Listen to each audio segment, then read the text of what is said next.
पहली बार ऐसा लग रहा है हारी हुई सरकार विराजमान है। जनता कह रही है चलने वाली नहीं सरकार। अध्यक्ष महोदय, जनता कह रही है चलने वाली नहीं, ये गिरने वाली सरकार है। और क्योंकि ऊपर से जुड़ा कोई तार नहीं, नीचे कोई आधार नहीं, अधर में जो है अटकी हुई वो तो कोई सरकार नहीं। जहां विकास के नाम पर खरबों रुपए की लूट का राज खोलते भ्रष्टाचार के गड्ढे प्रदेश का नाम खराब कर रहे हैं, वहीं पहली बारिश में ही टपकती हुई छत और गिर चुकी स्टेशन की दीवार बेईमानी की निशान। उत्तर प्रदेश में प्रभुत्व की लड़ाई दो लोगों को आपस में लड़ा रही है, लेकिन उसकी मार जनता को सता रही है। पिछले 10 सालों की उपलब्धि बस इतनी रही कि एक शिक्षा परीक्षा माफिया का जन्म हुआ। अध्यक्ष महोदय, जिस समय चुनाव में थे और उत्तर प्रदेश में वो हालात देखे हैं कि नौजवान जब भी तैयारी कर करके जाता था और परीक्षा दे करके लौटता था तो उसको पता लगता था कि पेपर लीक हो गया। और उत्तर प्रदेश में केवल एक पेपर लीक नहीं हुआ है, जितनी भी परीक्षाएं हुई हैं सब पेपर लीक हुए हैं। मैं सबसे पहले आपका धन्यवाद देना चाहता हूं कि आपने मुझे अपनी पार्टी की तरफ से राष्ट्रपति जी के भाषण बोलने का मौका दिया है। अध्यक्ष जी, सत्ता पक्ष और विपक्ष दोनों लगातार अपनी बात रख रहे हैं। मैं सबसे पहले अध्यक्ष जी आपको और आपके साथ साथ सभी चुने हुए सांसदों को मैं बधाई और शुभकामनाएं देना चाहता हूं। साथ ही साथ मैं सबसे पहले देश के उन सभी समझदार और ईमानदार मतदाताओं को धन्यवाद जिन्होंने लोकतंत्र को एक तंत्र बनाने से रोका।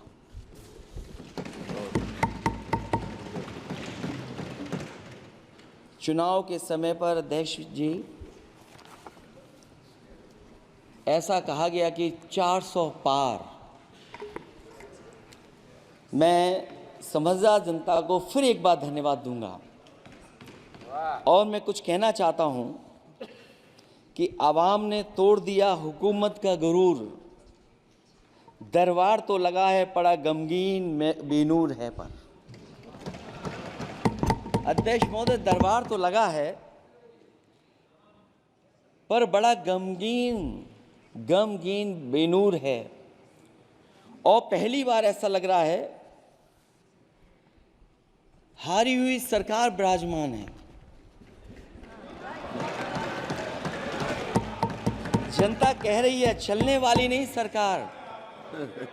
अध्यक्ष महोदय, जनता कह रही है चलने वाली नहीं, ये गिरने वाली सरकार है। और क्योंकि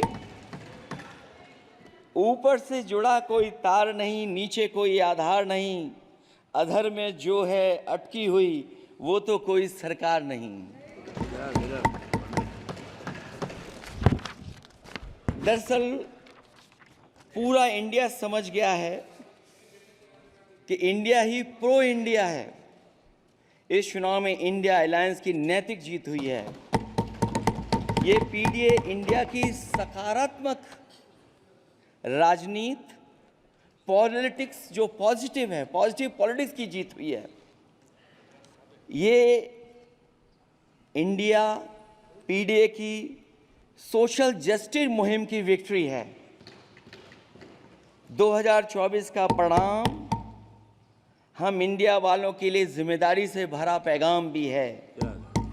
और अगर हम यूं कहें अध्यक्ष महोदय कि 15 अगस्त 1947 अगर उपनिवेशिक राजनीति से आज़ादी का दिन था तो 4 जून 2024 देश के लिए सांप्रदायिक राजनीति से आज़ादी का दिन रहा। ये सांप्रदायिक राजनीति के अंत और सामुदायिक राजनीति की शुरुआत है। जहां सांप्रदायिक राजनीति का अंत हुआ है, वहीं सामुदायिक राजनीति की शुरुआत हुई है। सबसे अच्छी बात हुई ये है कि इस चुनाव में सांप्रदायिक राजनीति की हमेशा के लिए हार हो गई है। अध्यक्ष महोदय, कहने को सरकार ये कहती है कि ये 5th लार्जेस्ट इकोनॉमी बन गई है और जीडीपी के मामले में 5th वर्ल्ड की इकोनॉमी बन गई है। लेकिन अध्यक्ष महोदय, ये सरकार क्यों छिपाती है कि अगर ये हमारी सबसे लार्जेस्ट इकोनॉमी, अगर हम 5वें नंबर पर हैं, तो हमारे देश की पर कैपिटा इनकम, प्रति व्यक्ति आय हमारे किस स्थान पर पहुंची है। और हम लोगों ने तो अध्यक्ष महोदय देखा है कि अगर दिल्ली की सरकार ने कहा होगा कि $5 ट्रिलियन की इकोनॉमी बनेगी, तो जहां से प्रधानमंत्री जी चुन करके आते हैं, वहाँ का प्रदेश के सरकार भी कह रहे कि हम $1 ट्रिलियन इकोनॉमी बना लेंगे। देश की इकोनॉमी कहाँ पहुँच गई, पर कैपिटा इनकम क्या है। लेकिन अगर उत्तर प्रदेश की इकोनॉमी को अगर $1 ट्रिलियन की इकोनॉमी बनना है, तो कम से कम 35% की ग्रोथ चाहिए। मुझे नहीं लगता है कि 35% की ग्रोथ उत्तर प्रदेश पा पाएगा। हम हंगर इंडेक्स में कहाँ खड़े हैं, नीचे से कहाँ हैं। जो 5th लार्जेस्ट इकोनॉमी की बात कर रहे हैं, वो इनइक्वालिटी के पैरामीटर पे कहाँ खड़े हैं, वो हैप्पीनेस इंडेक्स में कहाँ खड़े हैं। और जो लोग चुनाव को अपने तरीके से मोड़ते हैं, मैं उन्हें कहना चाहता हूं कि अध्यक्ष महोदय, इस चुनाव के परिणाम ने तोड़ने वाली राजनीति को तोड़ दिया है और जोड़ने वाली राजनीति की जीत हुई है। इस चुनाव में धन छल बल की नकारात्मक राजनीति की शिकस्त हुई है। ये चुनाव जो देश का हुआ, ये सकारात्मक राजनीति का नया दौर शुरू हुआ है। इस बार प्रो कॉन्स्टिट्यूशन वालों की जीत हुई है। हम मानते हैं संविधान ही संजीवनी है, उसी की जीत हुई है। ये संविधान मंथन में संविधान रक्षकों की जीत हुई है। अब ऊपर से नीचे की राजनीति का अंत हो गया है। अब नीचे से जो समाज की जो आवाज़ उठेगी, वही राजनीति का आधार बनेगी। मैं कहना चाहता हूं कि देश किसी की व्यक्तिगत महत्वाकांक्षा से नहीं, जन आकांक्षा से चलेगा। मतलब अब मनमर्जी नहीं, जनमर्जी चलेगी। इस चुनाव का बड़ा पैगाम यही है।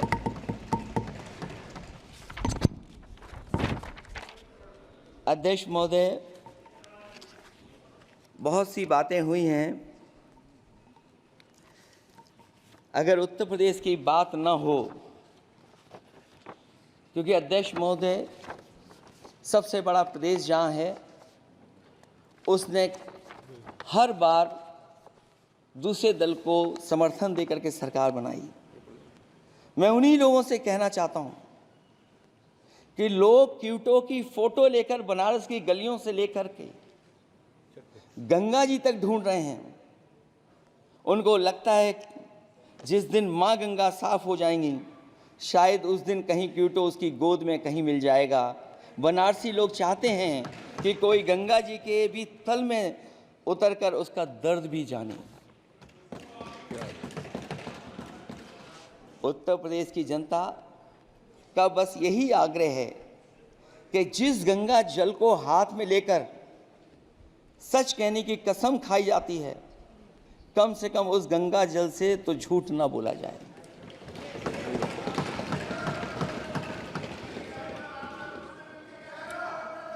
जहां विकास के नाम पर खरबों रुपए की लूट का राज खोलते भ्रष्टाचार के गड्ढे प्रदेश का नाम खराब कर रहे हैं, वहीं पहली बारिश में ही टपकती हुई छत और गिर चुकी स्टेशन की दीवार बेईमानी की निशानी बन गई है। अध्यक्ष महोदय, विकास का ढिढोरा पीटने वाले इस विनाश की जिम्मेदारी कब लेंगे? और रही सच्चे विकास की बात, तो हमने जो सड़क बनाई उस पर हवाई जहाज उतरे थे, और उत्तर प्रदेश की मुख्य नगरी में सड़कों पर नाव उतरी हैं, और अभी बारिश और हो जाएगी तो नाव से भी चलना पड़ेगा। यही स्मार्ट सिटी के जुमले का भी हाल है।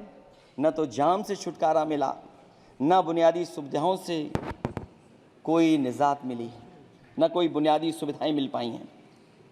मुझे याद है अध्यक्ष महोदय, देश के प्रधान सांसद जी ने अनाथ पशुओं के बारे में बहुत कुछ कहा था। अनाथ पशुओं की समस्या से छुटकारा दिलवाने के लिए कब वादा किया हुआ, लेकिन कई चुनाव बीत गए हैं, अभी तक गन्ने का भुगतान 2 हफ्ते का वचन जो दिया था, कहाँ दिया था? अब तो वचन देने वाले को भी याद नहीं है। हर बात को जुमला बना देने वाले लोगों के ऊपर से जनता का भरोसा उठ गया है। इसीलिए बहुमत की सरकार नहीं है, ये सहयोग से चलने वाली सरकार है। डबल इंजन के नाम पर उत्तर प्रदेश को टकराहट के सिवा कुछ हासिल नहीं हुआ है। उत्तर प्रदेश में प्रभुत्व की लड़ाई 2 लोगों को आपस में लड़ा रही है, लेकिन उसकी मार जनता को सता रही है। पिछले 10 सालों की उपलब्धि बस इतनी रही कि एक शिक्षा परीक्षा माफिया का जन्म हुआ।